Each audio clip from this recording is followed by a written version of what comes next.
Hi guys! Welcome back! Right here I have the cheapest 5G phone from Samsung. It is the Samsung Galaxy A22 5G.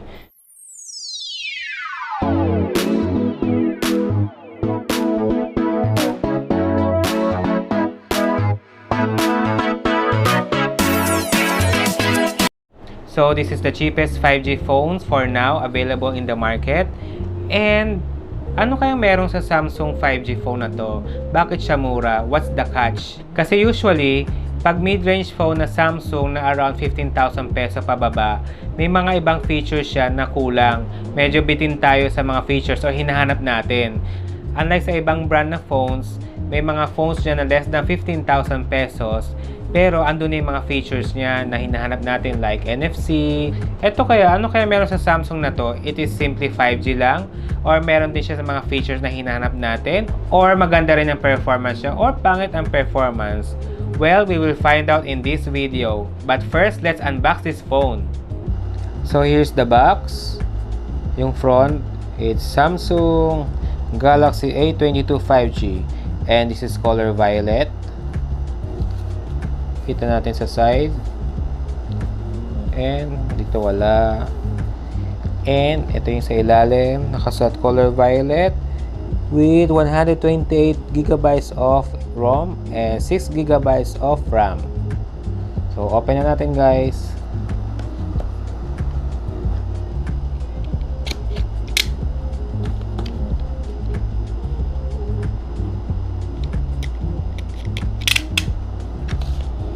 And kabasan natin.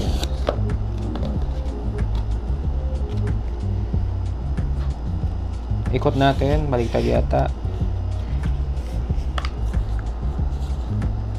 Tingnan natin.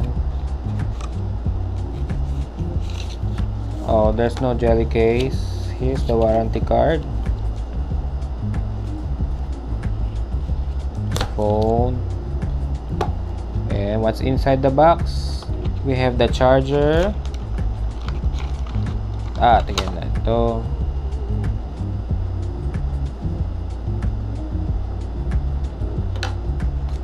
Type-C cord.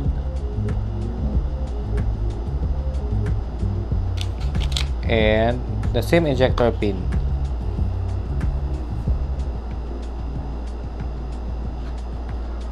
What's inside? Tingnan natin, meron ba? Oh, may earphone. Yeah. May free earphone. Nice, ha? Balik natin sa loob. And here's the phone. Charan! And nakasulat dito is FHD plus 90Hz, triple camera, side fingerprint scanner. Oops, kita yung likod. Tanggalin na natin sa plastic. So, set aside muna natin to. Here. And here's the phone. Usually, first thing na ini-inspect ko is kung meron siyang screen protector. Wala siya. Unfortunately, wala siya. But at the back, ito siya.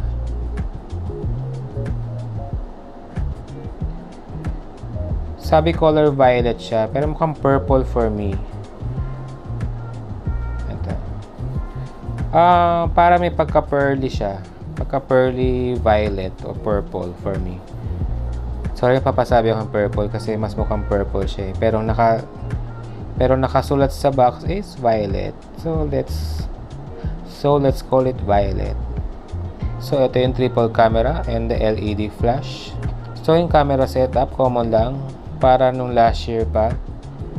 Tapos yung back para siyang matte finished. Hindi siya makintab and hindi siya matakaw sa fingerprint. Ganda na rin.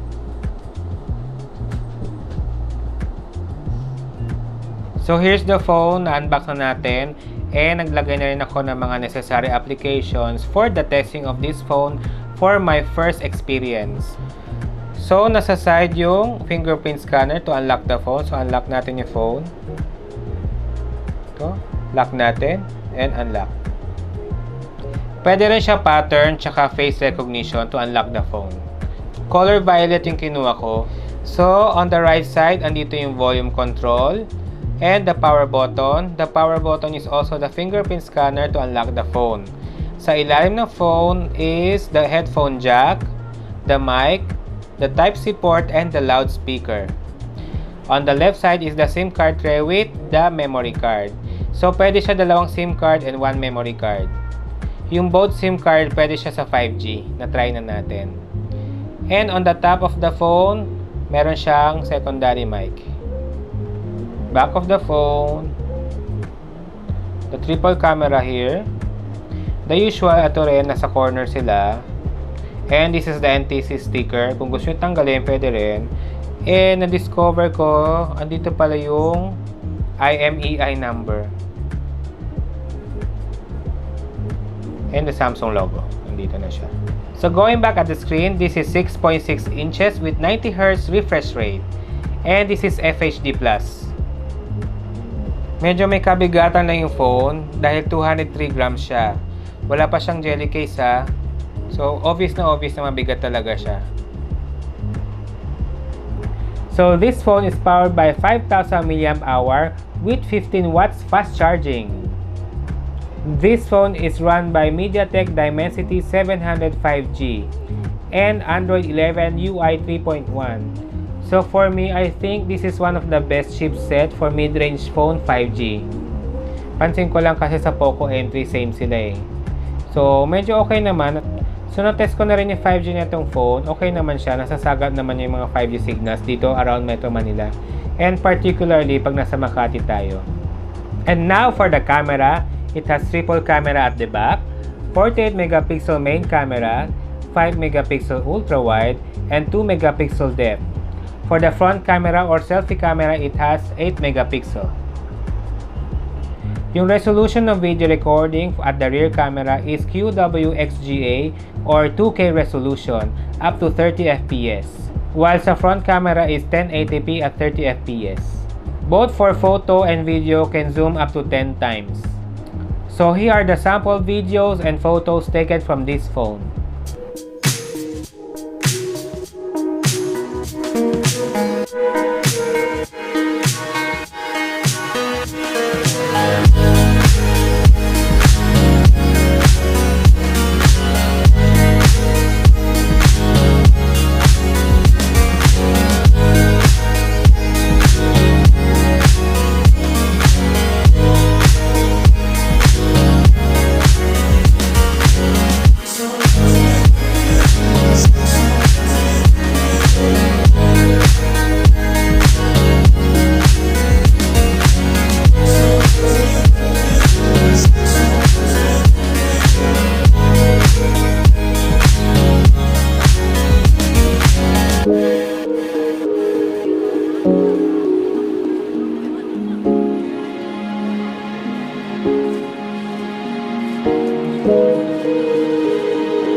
I like the quality of the photo guys, colorful siya. But for the video, doon na natin mapapansin yung lapses ng phone. Sa video, pag turn on mo na yung video ng phone and you start recording, ang unang bunga sa'yo is overexposed, napakaliwanag lahat. And doon pa lang siya mag-a-adjust.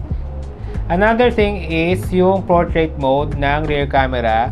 Pag kinukuha mo yung subject, overexposed din siya. Another issue na nakita ko is when you take a photo, it will take 1 to 2 seconds para mag-process yung photo. Tapos pag pinindot mo dito, pag take mo ng picture, minsan ayaw niya, uulitin mo pa. So, na-take na yung picture, tingnan natin. Oh, okay, buti naman may umanda siya.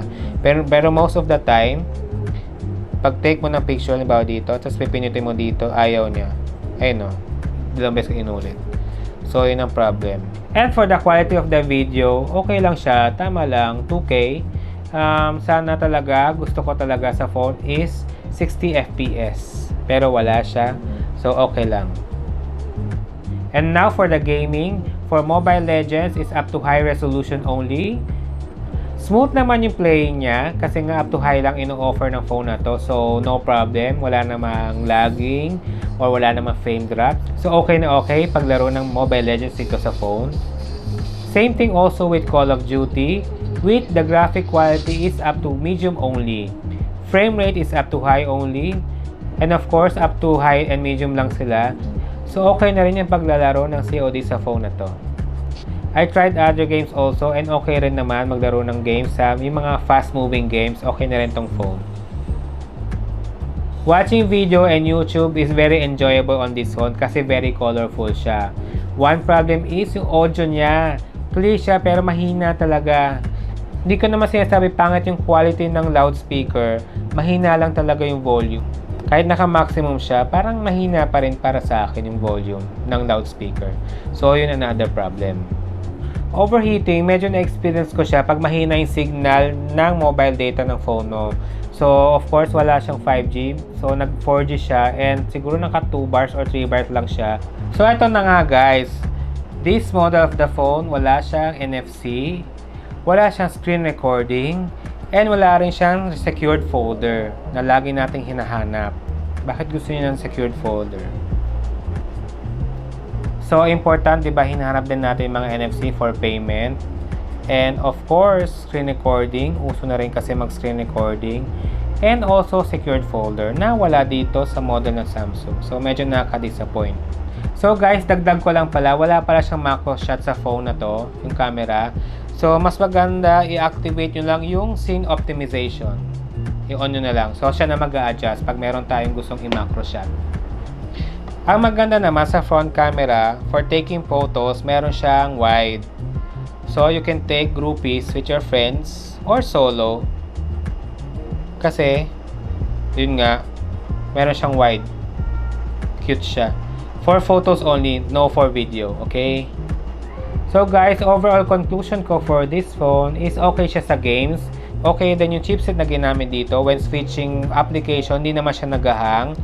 And no problems in scrolling sa Facebook. Very smooth naman siya. Or other websites or Instagram or other applications like also TikTok. So, no problems. Maganda yung refresh rate niya. And for the games, sa Mobile Legends and Call of Duty, okay naman siya. Wala naman ako na-experience na lagging or any frame drops. For watching video, okay din siya. Colorful siya. And the problem is the audio volume of the loudspeaker ng phone. So, yun lang guys. Medyo disappointed din ako sa price, 13,990 without free jelly case and wala rin siyang screen protector. Unlike na ibang phone na kalaban ng Samsung na murang 5G, meron silang free jelly case and screen protector. Ito wala, sayang. So guys, okay naman yung 5G reception niya. So kung mahilig kayo sa streaming or downloading any application na gusto mabilisan or any movies on a legit site, okay itong phone. So, kayo na lang guys mag-decide if you get this phone or ibang brand na phone na lang with 5G na merong mga ibang features na hinahanap natin. For me, okay lang tong phone for the sake of 5G usage. And siguro mga basic games like Mobile Legends. Other than that, for photography and for video, not much. Siguro yung mga photos niyo and video for social media posting na lang. Pero not good siguro quality for YouTube or pag magbablog ka. So, there you go guys. I hope I help you decide if you want to get this kind of phone or this brand of phone. And maganda naman yung color niya. And other color available niya is mint and gray. And this is the violet one. Go get the violet one. Maganda naman siya eh. So guys, thank you for watching and see you again next time. Bye!